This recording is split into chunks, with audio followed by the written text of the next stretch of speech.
The Telegraph, January 23, 1901. Her Majesty Victoria, born May 24, 1819, ascended the throne June 20, 1837, died January 22, 1901. Age 81 years, 244 days, reigned 63 years, 370 days. It is our mournful duty hereby to announce that authorized official cable communication from London, received at this office at 10 o'clock today, announced the demise of Her Majesty Victoria, by the grace of God of the United Kingdom of Great Britain. After an illness of about 5 days, at Osborne in the Isle of Wight, England, at 7 p.m. on the 22nd day of the present month of January 1901. Queen's accession. From a late day in May to June 20 in 1837, King William IV lay a-dying at Windsor Castle. 2 hours after midnight of June 19 he was dead, and within 20 minutes two most sanguines were speeding post-haste, in its literal sense, to Kensington Palace, to hear to his great successor her summons to the throne of England. That very journey, occupying as it did about 3 hours, and accomplished with all the speed that in those times it was possible to put forth, served in itself to accentuate the vast material progress which has been made in the reign of Queen Victoria. For the same journey would now occupy at little in euro than 1/5 of the time. The story of how these two messengers, who were no less personages than Dr. Howlery, Archbishop of Canterbury, and the Marquis of Conyngham, informed the young Princess Victoria of her accession to the throne in the early dawn of June 20, 1837, is very prettily told by Miss Wynne in her Diary of a Lady of Quality, and the 13th account is extremely interesting. The Archbishop of Canterbury and the Lord Chamberlain left Windsor immediately after the King's death, posing to Kensington Palace from the Princess Victoria of the melancholy event. Leaving Windsor shortly before past 2, they did not reach Kensington until 5 o'clock in the morning. They knocked, they rang, they trumped for the considerable times before they could rouse the porter at the gate. They were again kept waiting in the court 5 yards, and then turned into one of the lowest rooms, where they seemed forgotten by everybody. They rang the bell, and desired that the fondant on Princess Victoria might be sent to inform Her Royal Highness that they desired an audience on business of importance. After another delay and another ringing to inquire the cause, the attendant was summoned, who stated that the princess was in such a sweet sleep that she could not venture to disturb her. When they said, "We are come on business of state to the Queen, and even her sleep must give way to that," it did then to prove that she did not keep them waiting. In a few minutes she came into the room in a loose white nightgown and shawl, her nightcap thrown off, and her hair falling upon the shoulders, her foot in slippers, tears in her eyes, but perfectly collected and defined light. The bent of Victoria's mind. Bishop Fultor states that on being informed of her new dignity, the first words which the young queen uttered were these: "I ask your prayers on my behalf." They knelt down together, and Victoria inaugurated her reign like the young king of Israel in the olden times, by asking from the Most High, who ruleth over the kingdom of men, and understanding her to judge so great a people. It is not necessary, even if available space permitted, to enter into the details of the birth and education of Queen Victoria, or minutely describe the incidents of her life as queen, wife, and mother from 1837 until 1901. Suffice it to say that she was born on May 24, 1819, and was the daughter of the Princess Victoria of Saxe-Coburg-Saalfeld and the Duke of Kent. Her uncles George IV and the Duke of York died without the throne of England by one who was little more than a girl. Happily, her education was the fond and the peculiar care of a judicious mother, and not for many years was the knowledge imparted to her that she, in the event of William IV dying childless, would succeed to the throne of England. Oath administered. At 11 o'clock on the morning of June 20, 1837, a meeting of the Privy Council was held. The Lord Chancellor administered the usual oaths, and the new Sovereign, in return, received the oaths of allegiance of the Cabinet and of the other Privy Councillors present. The history of the Queen's reign. In the history of the greatest epoch in British history, there may not have been during the last 63 years as brilliant victories in war, but there have been innumerable victories filed with far more lustre in the paths of peace. The material progress, not only the England, but of the whole of the world, has made faster strides than in any other 63 years since William of Norman landed on the shore of England.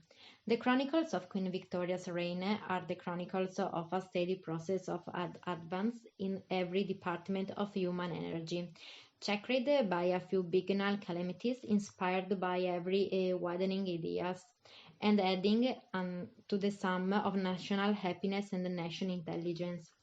And be it noted that all the vast changes that have been accomplished in the political, social, educational, scientific, artistic, literary, mechanical, naval, military, and all other departments of life have been accomplished without the risks and horrors of our revolutions. If there is one personal characteristic more than another which stands out boldly in the surveying life of the Queen, and a marked contrast to that of many of her immediate predecessors, it has been her stainless life and the certainties of her court. Empress of India. The Queen reigned for a greater number of years than any other European sovereign era, and with the exception of the King of Denmark, who is about 11 months her senior, she was the oldest reigning sovereign. She was Empress of India for 24 years, the addition to royal title having been made by proclamation on January 1, 1877. Her Majesty outlived all the members of the House of Lords, who were peers of the realm at the time of her accession, excepting the Earl of Darnley and Earl Nelson, and all the peers who were then or had been previously members of the House of Commons, excepting the Earl of Maxburghley and Earl of Mansfield and the Duke of Northumberland. She saw 5 archbishops of Canterbury and 6 of York, and 4 bishops of London. She has seen 13 Lords Chancellors, 10 Prime Ministers, and 6 Speakers of the House of Commons. She outlived all the members of either original Privy Council. Her Majesty saw every episcopal see under the Church of England and Ireland vacated and refilled twice at the least, and most of them 4 and even 5 times, and the judicial branch of the United Kingdom recruited twice at least from end to end. Queen's Proclamation. It may now be convenient to glance at few of the conspicuous events in the Queen's reign. It is not necessary at this present to enter into any formal description of the proclamation of the Queen on the 21st, but it may be well to reproduce one of two extracts. From the address which she rendered to the assembled nobles, lit her first privacy council held on June 21, 1837. The Queen entered the room alone, and bowing to assembled lords of the council, took her scat, and then, of fear or embarrassment, she read her duration, which included the following sentences: "The severe and afflicting loss which the nation has sustained by the death of His Majesty, my beloved uncle, has devolved upon me the duty of administering the government of this empire. This awful responsibility is imposed upon me so suddenly, and at so early a period of my life, that I should feel myself utterly oppressed by the burden, where I now sustained the hope that divine providence, who has called me to this work, will give me strength for the performance of it, and that I shall find in the purity of my intentions and in my zeal for the public welfare that support and those resources which usually belong to a more mature good and to long experience. I place my firm reliance upon the wisdom of Parliament and upon the loyalty and affection of my people.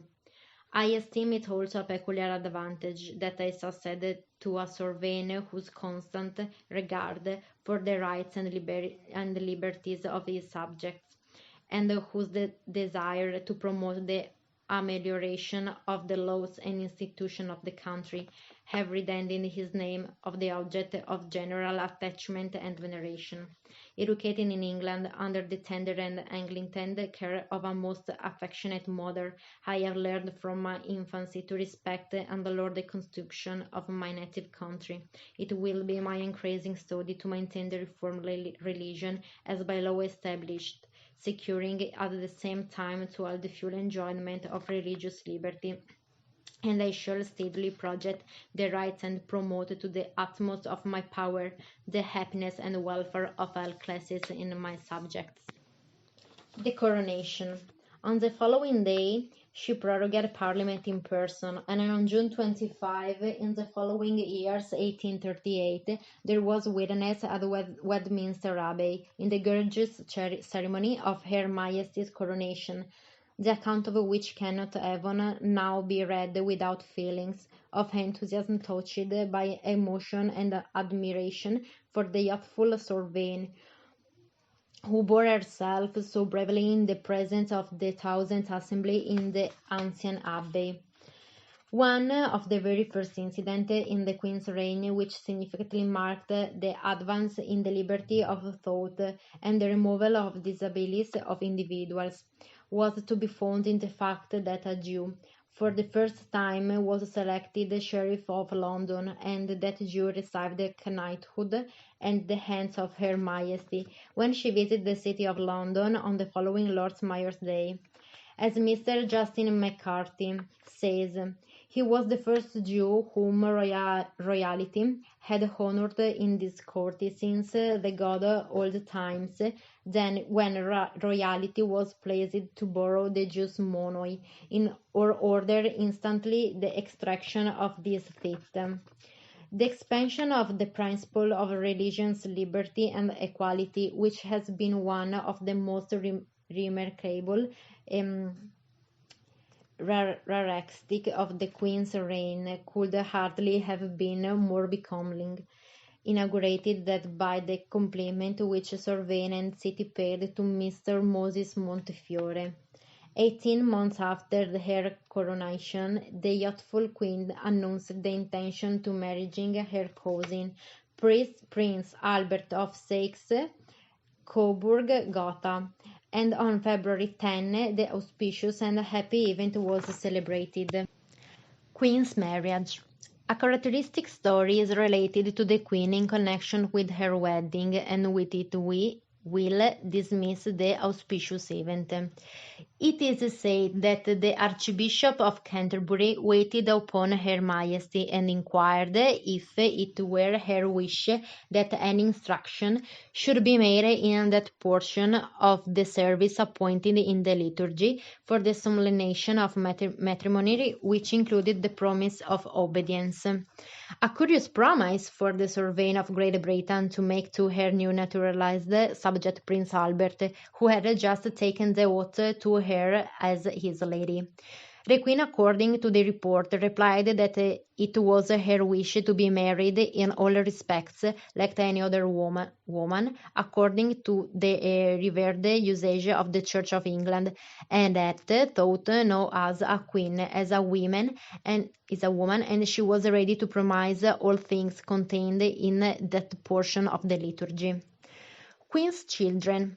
The happiness to the marriage of the Queen Victoria with Prince Albert is a fact impressed upon the mind of every British subject in all parts of the world, and the name of Albert the Good is today reverenced by millions who never saw his face and heard his voice. The number of children born of this marriage was 9. They are Victoria Princess Royal, born November 21, 1840, married in January 2, 1863, to Frederick, to a Crown Prince of Prussia, afterwards Emperor of Germany. Albert Edward, Prince of Galles, November 9, 1841, married on March 10, 1863, to Princess Alexandra, eldest daughter of the King of Denmark. Alice Maud Mary, born April 25, 1843, married July 1, 1862, to Lutz IV, Grand Duke of Hesse, died December 14, 1878. Alfred Ernest Albert, Duke of Edinburgh and Duke of State Coburg-Gotha, born August 1844, of the Fleet, married in January 23, 1874, to the Grand Duchess Mary of Russia, died July 13, 1900. Helena Augusta, born in 1846, married July 1st Prince Frederick Christian of Schleswig-Holstein. Louise Caroline Alberta, born in 1818, married March 21, John Arthur William Patriarch Albert. Connaught, born May 1, 1850, in command at Aldershot, married Princess Louise Margaret, the daughter of Prince Frederick Charles of Prussia. Leopold Gordo di Albert, the Duke, born April 1st, 1853, and died in March, and Mary Victoria Fodora, born in 1857 and married July 33, 1885, William Morris of Battenberg on January 20, 1896.